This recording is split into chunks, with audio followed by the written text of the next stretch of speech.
Jadi definisi konseptual kita turunkan ke definisi operasional. Nah, ini contohnya seperti ini ya.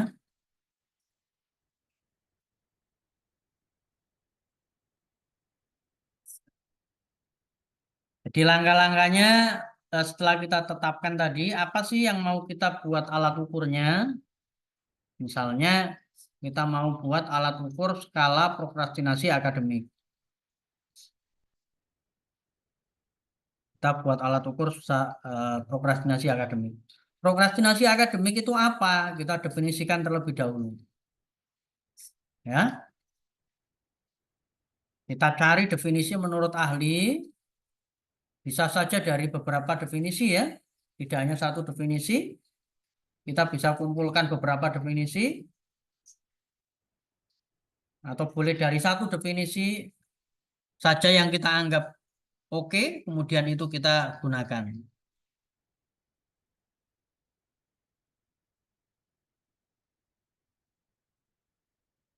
Ya, oke. Oke. Nah, misalnya ini, prokrastinasi akademik didefinisikan sebagai kecenderungan menunda tugas akademik secara sukarela meskipun menyadari bahwa penundaan tersebut dapat membawa konsekuensi negatif.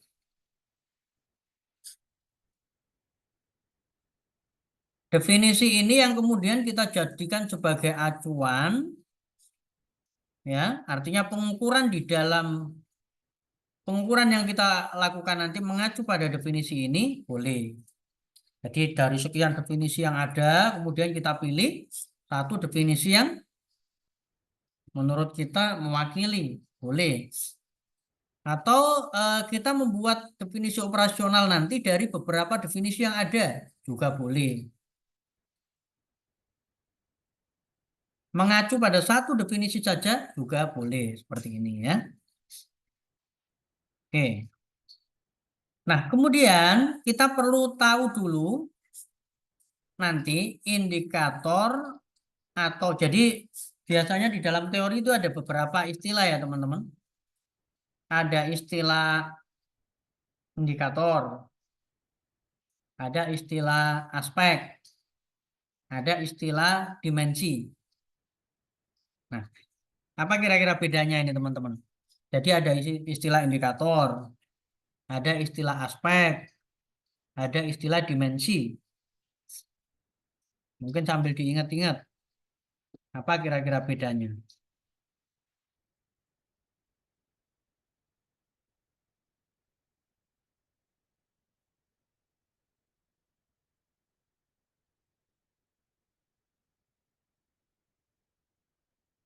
Apa bedanya indikator, aspek, terus dimensi?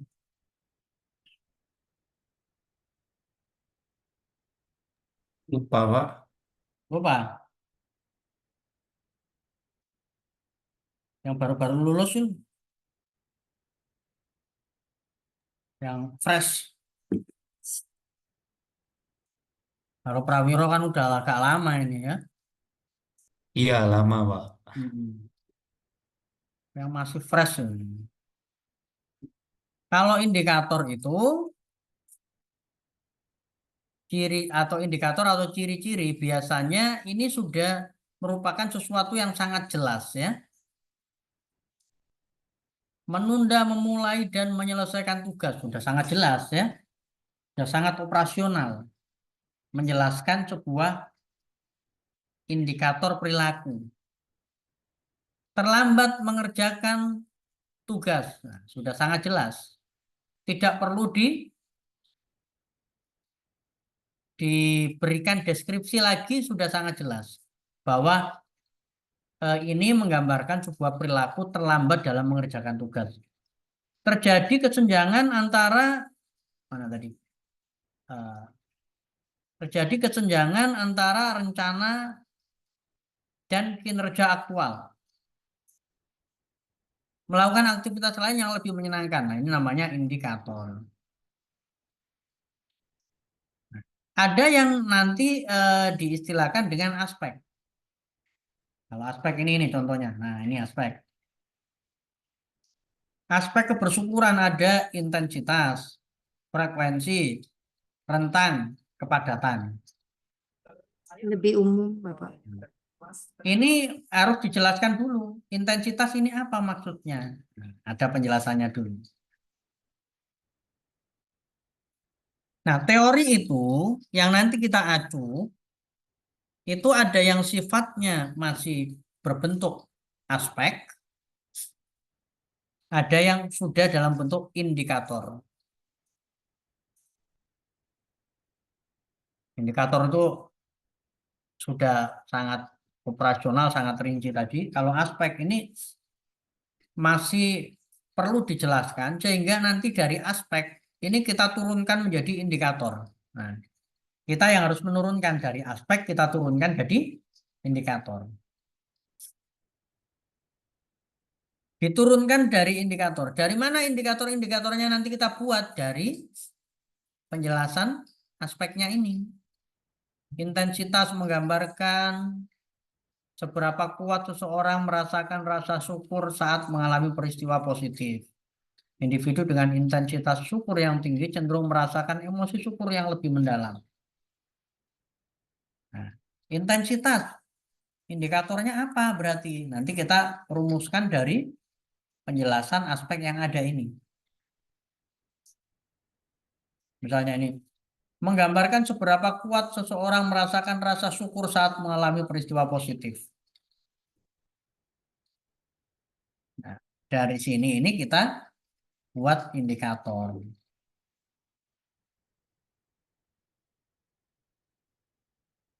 Ya. Oke, nah itu namanya aspek. Nah, ada dimensi. Jadi ada yang paling bawah sendiri yang sudah sangat jelas itu ada indikator, ada namanya aspek. Aspek ini juga kadang-kadang ada istilahnya bentuk-bentuk ya teman-teman. Untuk alat ukur yang mengukur perilaku, itu biasanya disebutnya bukan aspek tapi bentuk. Contoh, kita mengukur perilaku kenakalan. Nah, kenakalan itu sifatnya bukan aspek tapi bentuk-bentuk kenakalan teorinya.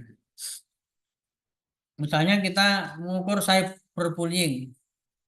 Nah, cyberbullying tidak punya aspek tapi punya bentuk-bentuk. Cyberbullying dalam bentuk verbal, cyberbullying dalam bentuk gambar, cyberbullying dalam bentuk video misalnya gitu ya. Nah, ada dimensi. Bedanya apa dimensi dengan aspek? Kalau aspek itu bisa mengukur kebersyukuran kalau semua aspek-aspek ini ada. Jadi kebersyukuran adalah gabungan dari aspek-aspek yang ada ini. Aspek-aspek yang ada ini adalah komponen yang membentuk namanya kebersyukuran. Kalau intensitas nggak ada, maka tidak bisa mengukur kebersyukuran. Kalau frekuensinya nggak ada, nggak bisa mengukur kebersyukuran. Kalau dari 4 ini rentangnya nggak ada, nggak bisa mengukur kebersyukuran. Jadi skor total dari semua ini nanti akan digunakan untuk menjelaskan kebersyukuran seseorang. Tapi kalau dimensi, itu setiap dimensinya ini bisa berdiri sendiri. Kalau ini nggak bisa berdiri sendiri ya, ini harus menjadi satu kesatuan. Kalau dimensi itu ini berdiri sendiri. Gampangnya sebenarnya gini, dimensi itu kalau ada sebuah variabel yang di dalamnya itu terdiri dari variabel-variabel yang lain. Misalnya ini PWB, Psychological Well-being. Psychological Well-being itu bisa diukur melalui 6 dimensi.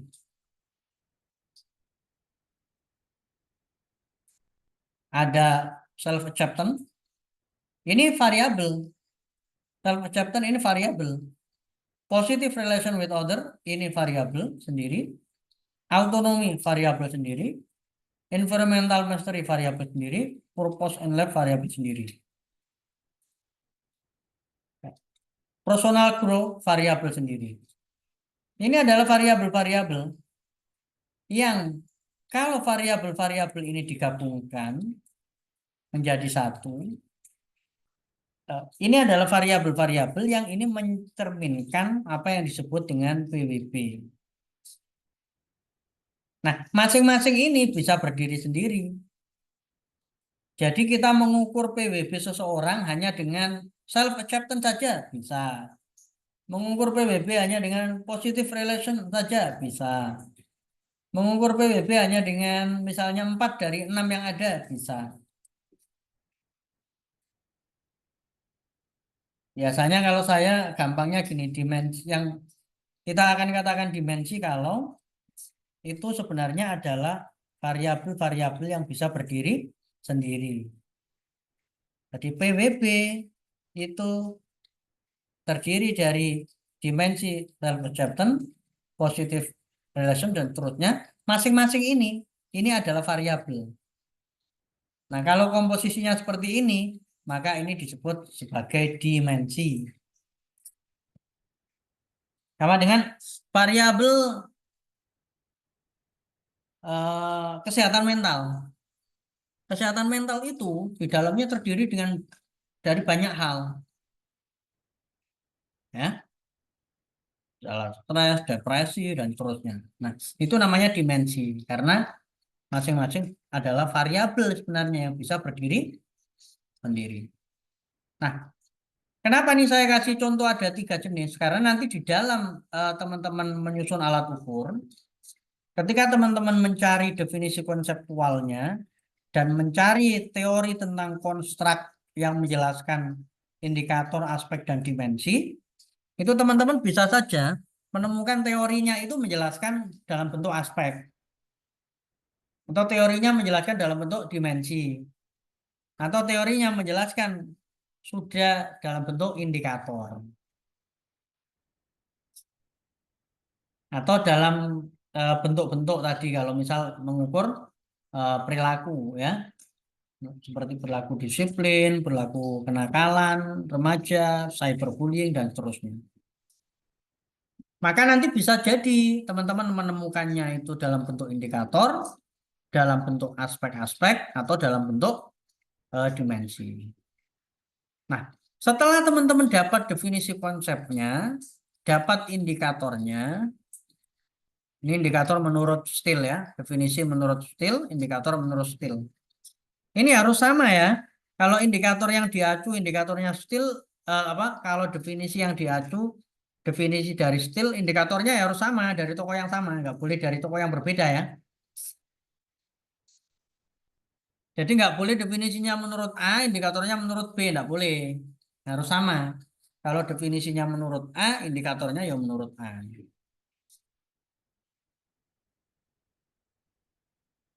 Ya, silakan. Ada pertanyaan?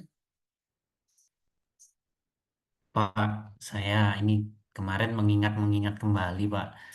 Ternyata saya dulu risetnya pakai faktor, Pak. Faktor itu apa ya, Pak ya? Faktor. Ya, ya, ya. Ya, jadi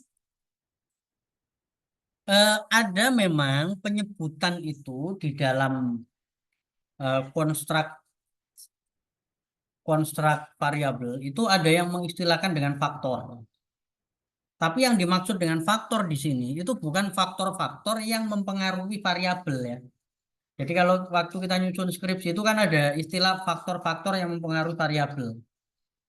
Kalau itu yang dimaksudkan adalah variabel-variabel yang kemudian turut mempengaruhi variabel yang kita teliti. Itu disebut faktor-faktor yang mempengaruhi. Misal, faktor-faktor yang mempengaruhi prokrastinasi akademik.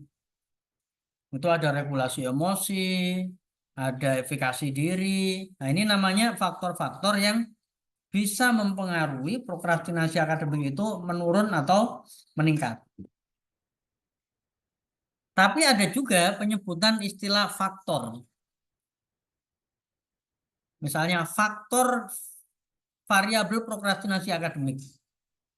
Ini yang dimaksud faktor di sini itu adalah aspek-aspek yang itu bisa menunjukkan prokrastinasi akademik itu apa. Nah, itu memang ada yang menyebutnya dengan istilah faktor, ya.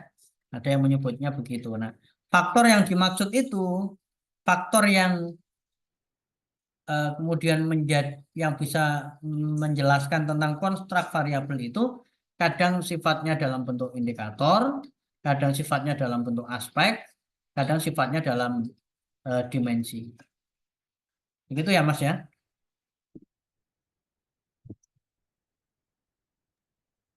Baik, Pak. Tanya lagi boleh, Pak? Ya, silakan. Sebentar, Pak. Saya mikir pertanyaannya. Bapak izin bertanya, berarti faktor yang penjelasan yang Bapak yang awal itu mirip sama dimensi ya Pak ya? Kan tadi dimensi itu eh, variabel-variabel yang kan tadi resiliensi. Contohnya resiliensi itu dipengaruhi beberapa variabel. Lah variabel-variabel itu bisa disebut sebagai dimensi. Nah, penjelasan berarti sepadan dengan penjelasan faktor yang awal atau bagaimana, Pak? Beda, ya. Kalau faktor-faktor yang mempengaruhi itu adalah kalau di dalam riset yang kita sebut sebagai variabel X, ya. Nah, itu yang disebut dengan faktor-faktor yang mempengaruhi itu adalah yang kita sebut dengan variabel X, ya, kalau dalam riset, ya. Jadi variabel yang mempengaruhi variabel yang menjadi fokus riset kita atau variabel Y, ya, kalau dalam penelitian. Itu namanya faktor-faktor yang mempengaruhi. Tapi kalau yang disebut dengan faktor, nah, itu adalah tadi ya, indikator, aspek atau dimensi-dimensi yang itu bisa menjelaskan variabel yang sedang kita ukur. Misalnya, apa sih prokrastinasi akademik itu? Prokrastinasi akademik itu ditandai dengan menunda memulai, terlambat, terjadi kesenjangan, melakukan aktivitas. Nah, itu yang disebut dengan faktor, istilah lain, ya. Bukan faktor-faktor yang mempengaruhi, tapi faktor. Termasuk ini, dimensi yang dimaksud di sini. Dimensi yang dimaksud di sini itu adalah variabel-variabel yang di sini menggambarkan apa yang disebut dengan PWB. Apa sih PWB itu? PWB itu bisa ditandai dengan self-acceptance. Orang yang punya self-acceptance baik berarti PWB-nya baik. Orang yang punya hubungan dengan orang lain baik berarti PWB-nya baik. Orang yang punya otonomi baik berarti PWB-nya baik. Orang yang bisa menguasai lingkungannya berarti PWB-nya baik. Orang yang punya tujuan hidup berarti PWB-nya baik. Nah, ini semua menjelaskan tentang apa itu PWB. Beda dengan faktor-faktor yang mempengaruhi, ya. Nah, termasuk ini semua. Intensitas, frekuensi, rentang, ini semua menjelaskan tentang apa itu yang disebut dengan kebersyukuran. Hanya kalau ini sudah sangat jelas ke indikator perilaku, ini masih bisa perlu didefinisikan lagi, tapi masing-masing sifatnya dependen, ya. Ini masih perlu didefinisikan lagi juga, tapi masing-masing sifatnya independen, bisa berdiri sendiri, maka disebut dimensi. Nah, kalau sifatnya dimensi seperti ini, teman-teman, ini nggak bisa diskor total, ya. Self acceptance skornya sendiri di total. Positive relation skornya sendiri. Autonomi skornya sendiri. Ini nggak bisa di total skornya jadi satu, nggak bisa, ya. Itu kalau dimensi. Kalau aspek, skornya bisa di total menjadi satu. Indikator skornya bisa di total menjadi satu. Misal ini ada 30 item. Skor dari 30 item itu menggambarkan prokrastinasi. Ini ada 30 item. Skor total dari 30 item itu menggambarkan kebersyukuran. Ini ada 30 item. Item 1 sampai 5 itu tentang self acceptance. Ya sudah, self acceptance bisa diukur dari penjumlahan nomor 1 sampai nomor 5 di jumlah itu skor self acceptance. Nomor 6 sampai nomor 10 itu menunjukkan positive relation. 11 sampai 15 menunjukkan autonomi. Misalnya begitu, ya. Dan seterusnya. Jadi tidak bisa jadikan satu skornya itu kalau dimensi. Tapi ini semua tadi, baik dimensi, aspek, indikator, adalah sesuatu yang menggambarkan apa variabel tersebut. Yang dalam istilah lain disebut faktor. Ya, disebut faktor. Tapi bukan faktor-faktor yang mengaruhi beda. Ya. Meskipun istilah faktor itu jarang digunakan ya di dalam konteks penyusunan alat ukur. Untuk memudahkan kita menggunakan langsung istilah ini ya, indikator, aspek, atau dimensi. Oke, silakan kalau ada pertanyaan. Pak, saya Pak, Ya, pertanyaan Pak. silakan. Pak, saya pernah dulu belajar itu, kalau salah mohon dikoreksi ya Pak ya, kan saya juga belajar. eh Kalau pakai dimensi atau faktor, itu berarti analisisnya nanti per item gitu Pak, nggak boleh dipecah-pecah. Tapi kalau pakai aspek atau yang tadi indikator sama indikator itu nanti analisisnya eh, bisa pakai SPSS simple gitu. Apakah seperti itu sih Pak? Aku juga bingung ini. Bukan per item ya, tapi nanti per misalnya dimensi. Kan tadi ada 5, misalnya ini ada 6 dimensi. Kalau misalnya menggunakan dimensi ya, ini ada 6 dimensi, maka nanti istilahnya ini kalau di dalam alat ukur itu multidimensi ya. Karena ada beberapa eh, dimensi, ini terdiri yang bisa berdiri sendiri disebut multidimensi. Kalau multidimensi seperti ini nanti analisisnya per dimensi ya. Analisis validitasnya per dimensi. Jadi misal tadi nomor 1 sampai 5. Ini nanti analisisnya ya 5 item itu. Untuk menguji validitas reliabilitasnya ada di ini 5 item tadi. Nomor 6 sampai 10 punyanya ini, maka nanti analisisnya ya 6 sampai 10 itu yang dianalisis untuk menjelaskan validitas reliabilitas dimensi positive relation. Autonomi juga begitu dan seterusnya. Nah, ini kalau sifatnya multidimensi karena sifatnya ada dimensi-dimensi. Tapi kalau unidimensi, sekarang itu istilahnya begitu, unidimension seperti ini tadi, terdiri aspek-aspek, di mana aspek-aspek ini tidak bisa berdiri sendiri, ya, maka ini kan unidimensi. Kalau uji validitas, boleh langsung 30 item itu diuji validitasnya langsung ya. 30 item itu langsung jadi satu ya. Tidak perlu per aspeknya ya.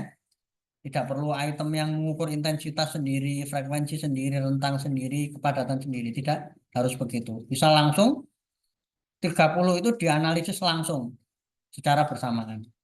Begitu juga kalau sifatnya indikator. Nah, begitu ya. Nanti dalam proses pengujian apa namanya? Validitas dan reliabilitasnya. Jadi kalau sifatnya multidimensi dalam wujudnya dimensi memang membutuhkan eh, effort yang lebih ya karena nanti ujinya per dimensi. Ya, gitu ya Mas ya. Oke, oke Pak. Oke. Nanti kita simulasikan nanti.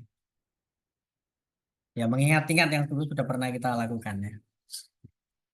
Nah, teman-teman, jadi nanti tugasnya teman-teman di dalam menyusun alat ukur ini nanti yang dipraktikumkan ya pada saat pertemuan praktikum itu teman-teman yang dipresentasikan ini. Pertama, teman-teman tadi menentukan variabelnya ya apa. Nanti berkelompok saja, silakan nanti dibagi berapa kelompok ya. Bentar ini baterai saya mau habis.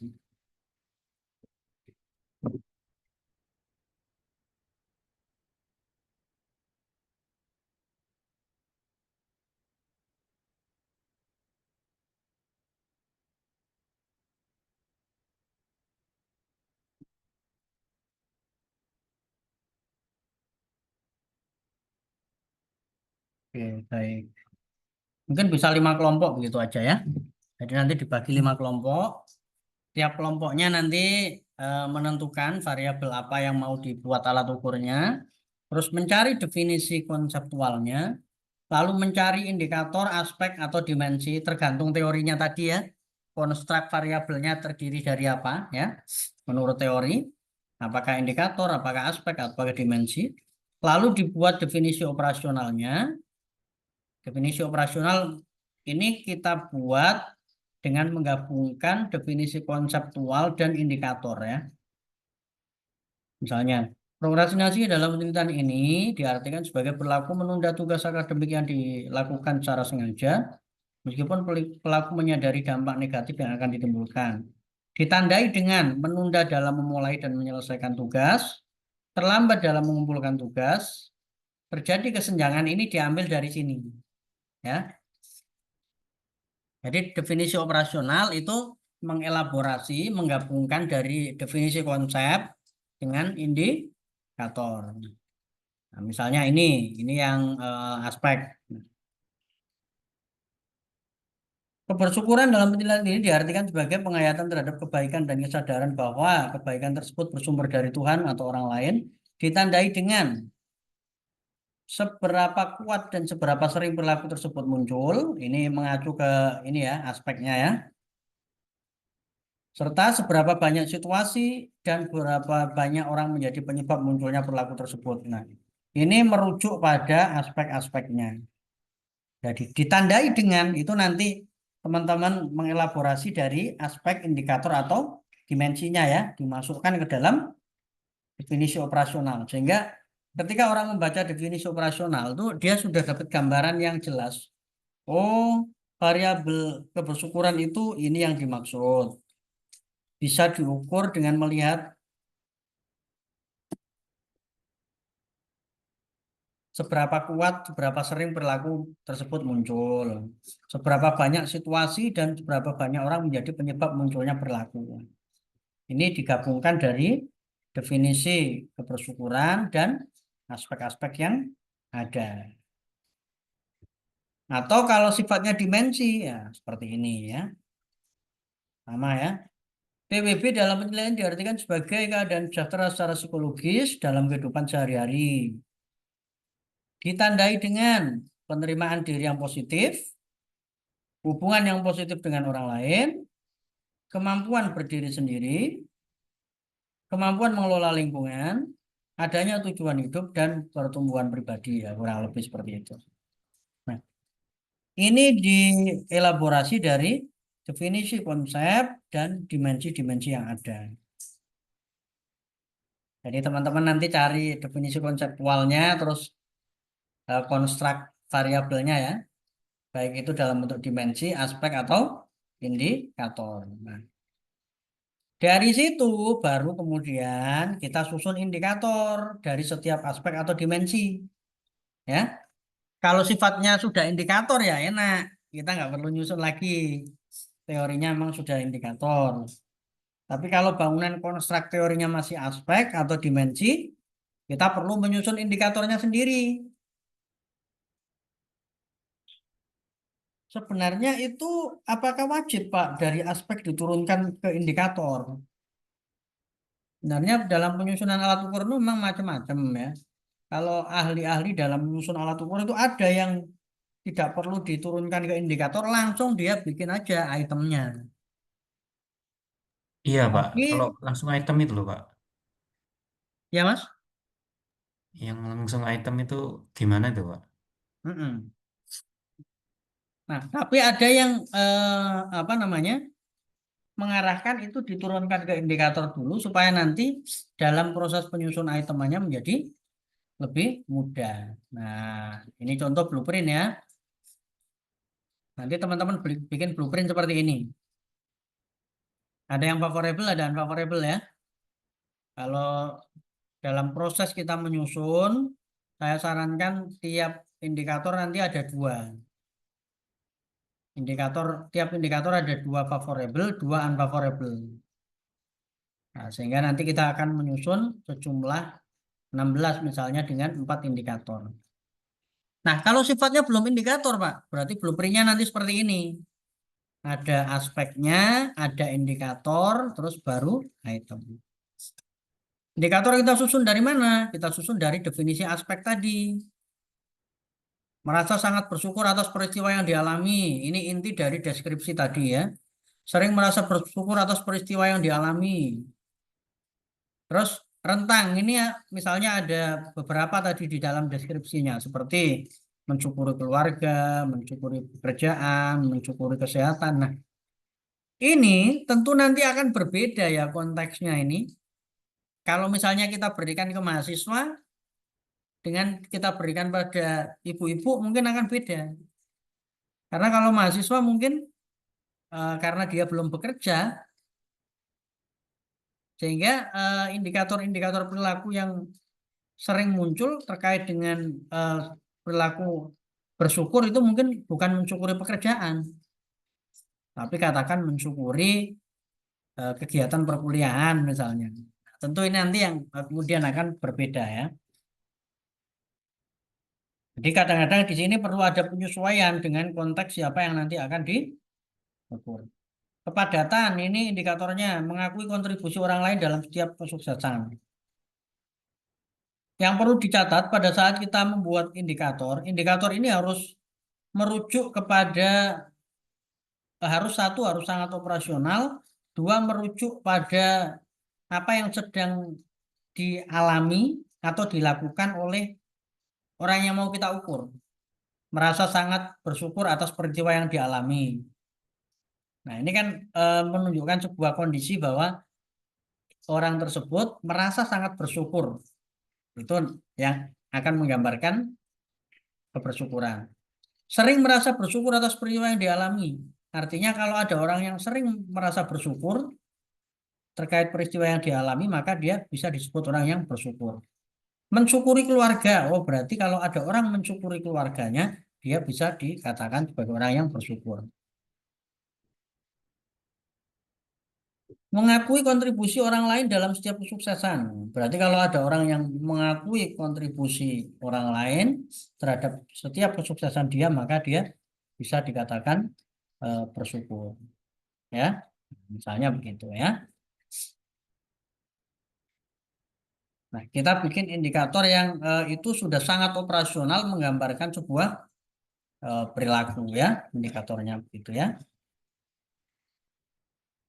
Misalnya, ini kita bikin indikator begini misalnya. Kontribusi orang lain dalam setiap kesuksesan. Kalau kita hanya mengatakan kontribusi orang lain dalam setiap kesuksesan, ini belum terlalu operasional, belum operasional. Karena masih memunculkan pertanyaan.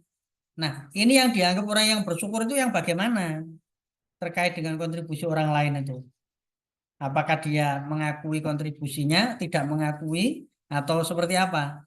Nah, dengan kita menggunakan di sini eh, menambahkan kata mengakui, ditambahkan kata kerja atau kata sifat di sini, mengakui kontribusi orang lain dalam setiap kesuksesan, maka akan menjadi operasional indikatornya. Oh, berarti orang yang bersyukur itu yang mengakui kontribusi. Itu akan lebih baik daripada kalau Anda hanya menulis kontribusi orang lain dalam kesuksesan. Gitu ya. Nah, jadi dibuat seoperasional mungkin, di mana ketika kita baca itu kita sudah tidak bertanya lagi. Kita sudah paham, oh seperti ini ya indikator atau ciri-ciri orang yang bersyukur. Kalau dalam konteks ini contohnya kebersyukuran ya.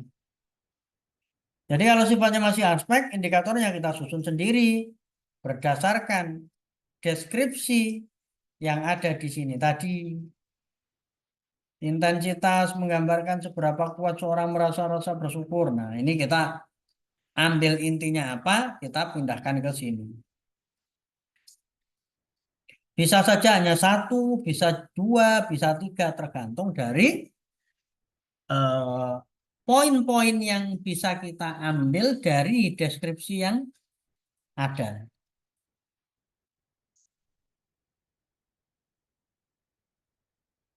Nah, terus dari sini nanti teman-teman baru menyusun item, gitu ya, menyusun item berdasarkan apa? Indikator-indikator yang sudah kita tetapkan.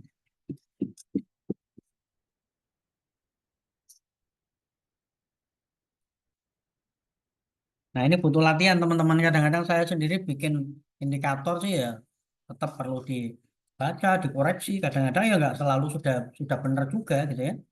Ketika dibaca orang lain, dikoreksi orang lain ya masih ada kesalahan juga di sana sini. Jadi ini butuh latihan. Oleh karenanya nanti itu yang kita bahas di dalam praktikum itu nanti itu. Nah, setelah kita menyusun tadi blueprint teman-teman, baru nanti kita akan nyusun item. Nah, item itu macam-macam di dalam apa namanya skala itu ya. Ada namanya skala Truston, ada skala Goodman, ada skala Likert. Nah, yang sering digunakan itu adalah skala Likert. Yang sering digunakan itu skala Likert. Ini kalau skala Truston. Skala Truston itu sulitnya itu di mana sih skala Truston itu? Sulitnya itu di penilaiannya.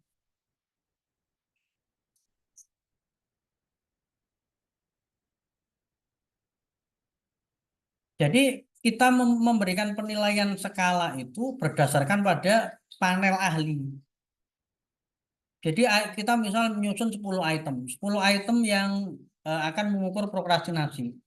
10 item itu akan kita berikan pada beberapa ahli. Kemudian ahli akan memberikan penilaian. Misalnya 1 sampai 11. Jadi ada 3 ahli. Ahli pertama di item 1 dia misal ngasih nilai berapa.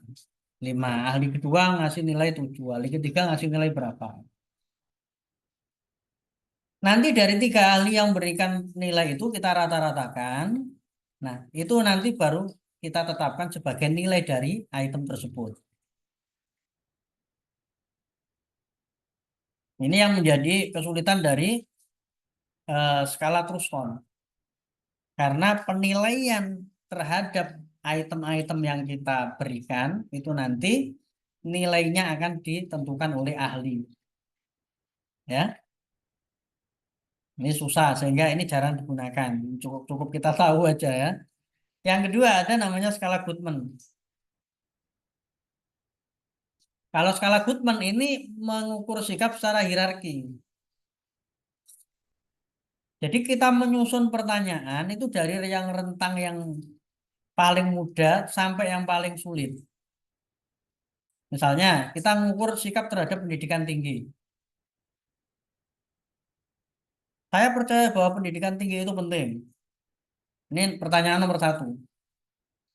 Kalau dia ini bilang iya, maka dia akan setuju yang nomor 2. Saya setuju bahwa semua orang harus mengenyam pendidikan tinggi, maka dia akan jawab iya juga. Yang ketiga, saya mendukung subsidi pendidikan tinggi oleh pemerintah, maka dia akan jawab iya juga. Jadi item ini disusun, kalau orang jawab iya nomor 1, maka nomor 2 dia akan jawab iya. Kalau dia jawab iya nomor 2, nomor 3 dia akan jawab iya. Kalau nomor 3 dia jawab iya, nomor 4 dia akan jawab iya. Kalau dia udah jawab tidak nomor 3 dia jawab tidak, nomor 4 jawab tidak, nomor 5 jawab tidak, dan seterusnya. Nah, ini eh, kekurangannya apa? Ya kita susah untuk menyusun pernyataan-pernyataan yang benar-benar kumulatif seperti itu. Yang bertingkat ya, itu susah. Oleh karenanya itu jarang digunakan juga. Nah, ini yang paling digemari oleh peneliti, ini disebut skala Likert. Ini yang sering kita pakai di dalam penelitian-penelitian. Ya, yang sifatnya kita menggunakan pernyataan, kemudian responden akan merespon dengan jawaban ini. Sangat tidak setuju, netral, setuju, sangat setuju. Ini kalau sifatnya mengukur bukan perilaku, yang sifatnya sikap ya, misalnya motivasi, emosi. Tapi kalau sifatnya perilaku, biasanya pakai istilah ini sangat sering, sering. Misalnya perilaku cyberbullying, kita pakai sangat sering, sering, kadang-kadang, jarang, tidak pernah. Ya sifatnya perilaku ya.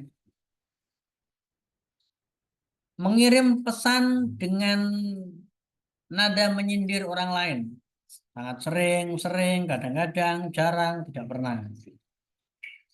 Kalau yang ini sangat tidak setuju ini misalnya.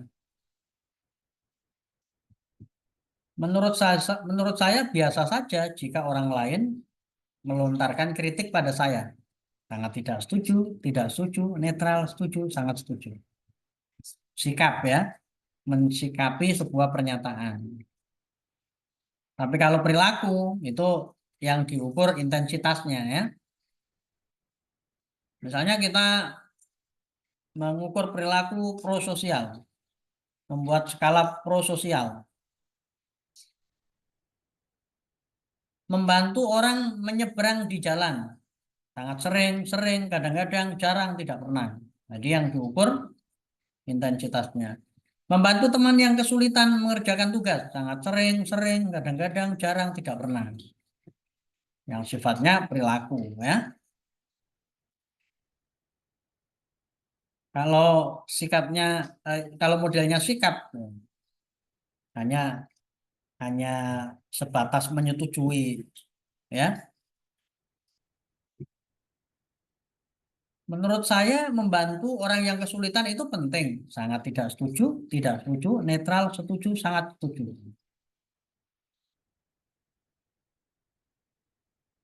Nah, bisa juga kayak gini, pakai 1, 2, 3, 4, 5, 6, 7. Pakai 7. Nah, memang berdasar riset, semakin banyak pilihan ini semakin baik ya. Banyak respon di skala Likert itu bisa saja 3, 4, 5, 7 ya. Misalnya cuma setuju, netral, tidak setuju. Bisa saja begitu. Tapi semakin banyak itu semakin baik. Umumnya menggunakan 5 atau ada yang menggunakan 4 juga. Karena ada yang mengatakan netral ini kalau orang di Indonesia ini sering jadi pilihan yang aman ya. Daripada milih tidak setuju, milih setuju, netral aja. Netral itu paling aman. Sehingga ini netral ini dianggap apa ya, menggiring atau lebih mengarahkan partisipan atau klien untuk memilih netral karena ini pilihan yang aman. Apakah kamu misalnya ini, saya setuju dengan menurut saya kebijakan pemerintah sekarang sudah baik.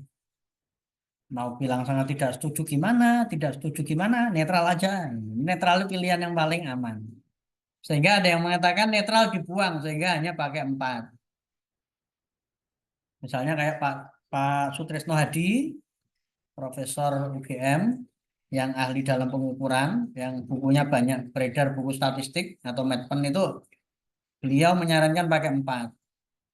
Nah, tidak setuju, tidak setuju, setuju, sangat setuju, netralnya dibuang. Tapi kalau berdasar riset, semakin banyak semakin baik.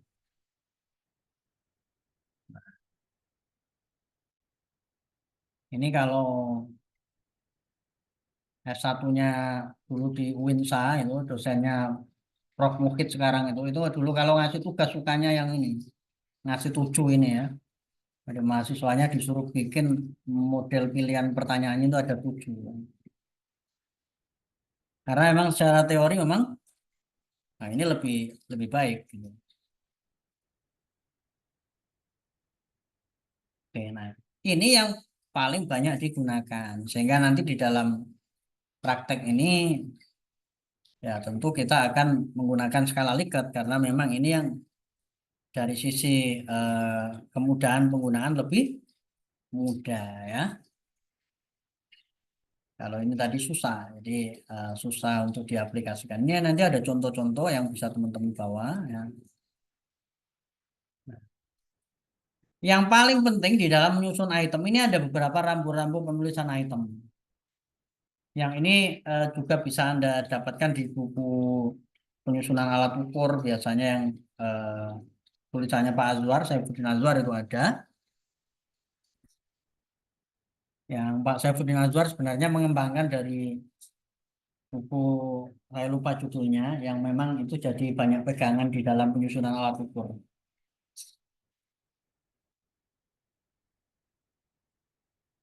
Nah, ini jangan membuat pernyataan yang menanyakan masa lalu, kecuali jika objek jika berkaitan dengan masa lalu. Ini yang tidak boleh ya. Misalnya, Anda sedang membuat alat ukur tentang kebersyukuran. Maka sebisa mungkin buat pernyataan yang itu tentang kondisi hari ini. Ya. Tidak boleh membuat pertanyaan yang menanyakan tentang masa lalu. Misalnya, pada saat saya kecil dulu, saya sangat senang dengan kehidupan saya. Nah, padahal alat ukur kita ini tidak mengukur tentang masa lalu, mengukur kebersyukuran. Nah, harusnya menanyakan hal-hal yang sekarang, jangan menanyakan masa lalu. Misalnya Anda buat pernyataan begini, seminggu yang lalu, saya sangat bahagia dengan keadaan saya. Itu juga tidak boleh karena itu menanyakan kondisi yang lalu ya. Jadi alat ukur atau pernyataan yang kita buat harus menanyakan kondisi sekarang. Tidak boleh menanyakan kondisi masa lalu ya. Kecuali kalau yang diukur berkaitan dengan masa lalu ya. Misalnya Anda mengukur tentang persepsi remaja terhadap pengasuhan orang tua. Nah, ini karena pengasuhan orang tua ini bisa saja menyoal hal-hal yang berkaitan dengan pengalaman masa lalu. Ya, apalagi kalau misalnya secara spesifik persepsi terhadap pengasuhan orang tua pada masa anak-anak. Misalnya Anda sedang meneliti persepsi pengasuhan pada anak-anak terhadap keterampilan mengasuh. Ya, keterampilan orang tua mengasuh anaknya sekarang. Anda kaitkan dengan pengalaman masa lalu. Nah, itu boleh kalau memang penelitiannya terkait dengan masa lalu. Gunakan kata-kata dan kalimat yang sederhana, jelas, dan mudah dimengerti. Artinya jangan terlalu panjang pernyataan itu. Singkat saja, nggak usah terlalu panjang-panjang ya. Singkat tapi sudah mengukur apa yang ingin kita ukur. Jadi jangan terlalu panjang. Kemudian jangan buat pernyataan yang memiliki arti ganda. Ya, ini biasanya akan terjadi kalau kita terlalu panjang sehingga eh, pernyataannya itu pakai titik, kemudian lanjut kalimat lagi gitu ya. Nah, hindari yang item-item yang panjang supaya bisa nanti terhindar dengan dari ini ya. Nah, ini yang penting. Penulisan item mengacu pada indikator ya. Jadi harus dipastikan bahwa itemnya itu cocok dengan indikatornya.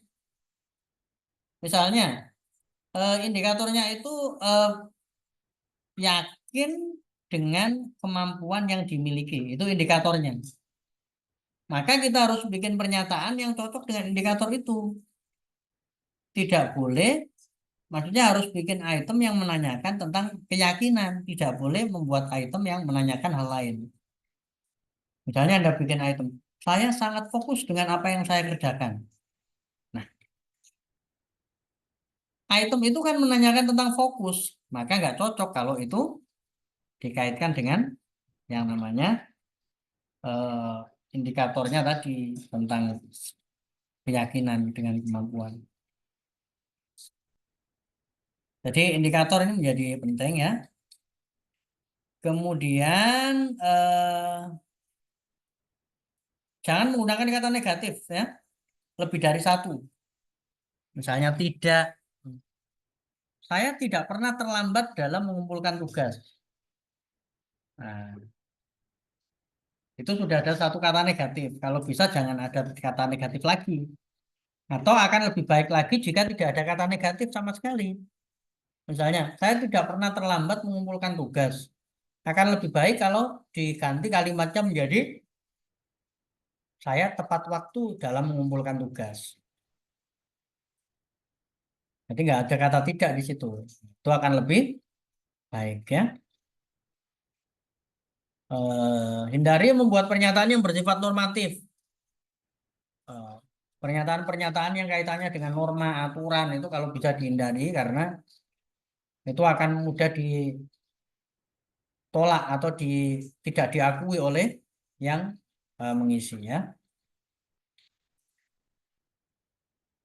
Kemudian, nah, oleh karenanya kadang ada alat ukur tertentu yang dia itu misalnya menggunakan unfavorable semua. Utamanya alat ukur yang misalnya mengukur perilaku negatif ya, misalnya perilaku kenakalan gitu ya. Kalau dibikin item favorable itu kan bisa pernyataan-pernyataan yang sifatnya itu melanggar norma. Maka kadang dipilih ala item yang unfavorable. Unfavorable tidak mendukung indikator. Nanti kita akan ada contohnya. Hindari membuat pernyataan yang terlalu spesifik. Misalnya, Anda membuat alat ukur, mengukur resiliensi akademik, tapi yang Anda teliti pada siswa yang pengguna game online misalnya. Jangan membuat item yang terlalu spesifik yang langsung mengarah pada pengguna game online. Supaya nanti alat ukur kita itu bisa dipakai orang lain yang dia kebetulan melakukan pengukuran resiliensi tapi tidak pada pengguna game online. Jadi nggak perlu Anda buat itemnya secara spesifik.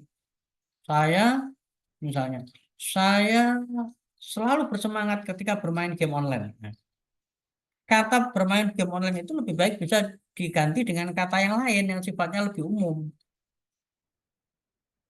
Meskipun yang kita teliti itu mereka yang menggunakan game online, tapi pada dasarnya alat ukur kita ini kan mengukur variabel resiliensi. Jadi tidak perlu juga memasukkan kata pengguna game online di situ. Jadi hindari yang terlalu spesifik. Kemudian cobalah menguji pilihan jawaban yang telah ditulis. Maksudnya apa? Anda bikin item, Anda baca lagi, terus coba Anda jawab. Kalau Anda jawab sangat setuju, apakah benar itu menggambarkan apa yang Anda ukur? Dicek satu-satu. Nah, ini contoh.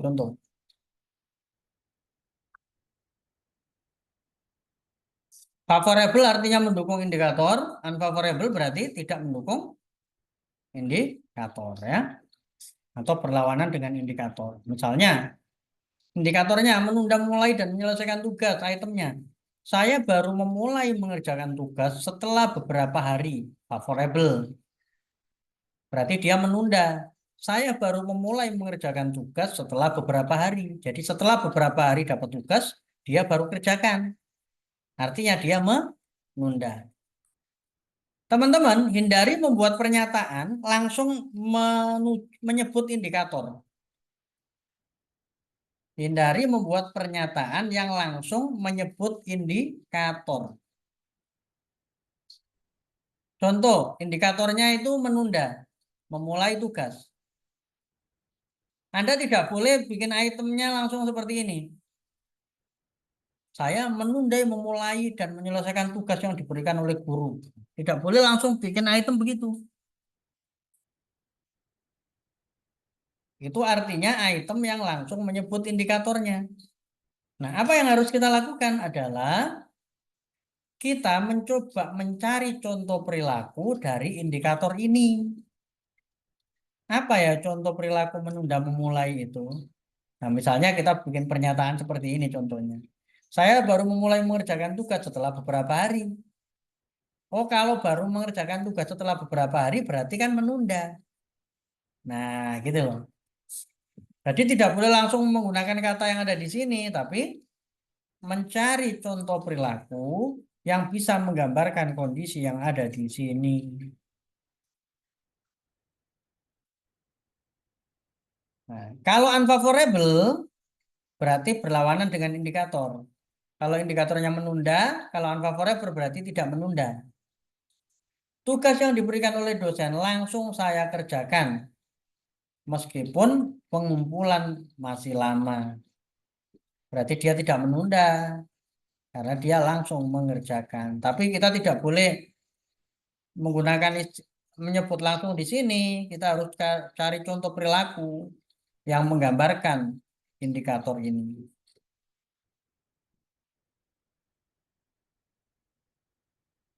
Terlambat mengerjakan tugas, misalnya bisa saya pernah tidak mengumpulkan tugas. Tugas-tugas saya bisa selesai tepat waktu. Ini kalau unfavorable. Nah, ini contohnya teman-teman. Tapi bisa saja ini pun masih bisa disempurnakan lagi ketika nanti kita baca-baca lagi. Nah, jadi item-item yang sudah kita susun itu perlu kita baca lagi, kita cocokkan dengan indikator. Nah, kalau nanti berkelompok itu kan bisa saling ngecek. Oh, cocok nggak dengan indikatornya? Cocok nggak dengan indikatornya? Gitu ya. Ini yang disebut dengan prosedur penyusunan item. Contoh-contohnya seperti ini. Terjadi kesenjangan antara rencana dengan kinerja aktual. Saya menyelesaikan tugas sesuai dengan rencana. Unfavorable berarti. Saya bisa menghabiskan waktu dengan baik, unfavorable. Kalau terjadi kesenjangan, misal saya menyelesaikan tugas lebih lama dari rencana yang saya buat. Berarti ada kesenjangan antara rencana dengan yang dilakukan. Nah, ini teman-teman contoh nanti ketika teman-teman menyusun item. Jadi nanti teman-teman bikin blueprint, bikin definisi konsep tadi ya, bikin definisi operasional, bikin blueprint, kemudian bikin item. Nah, ini yang nanti dibawa pada saat praktikum. Tapi berkelompok aja ya tadi ya, berkelompok saja. Nah, bisa dibagi nanti 5 kelompok. Setiap kelompok nanti menyusun satu alat ukur. Nanti bisa disepakati variabel apa kira-kira yang mau dibuat alat ukurnya. Nah, ini ya, menyusun blueprint dan item skala psikologi itu tugasnya teman-teman semua nanti. Ya, sampai di sini ada pertanyaan, silakan.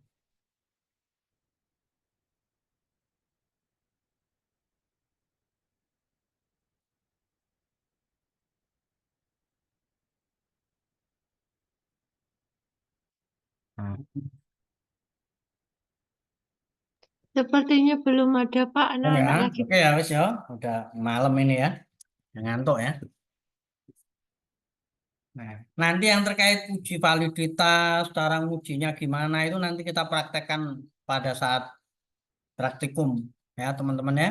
Sambil teman-teman presentasi tadi, nanti kita praktekkan.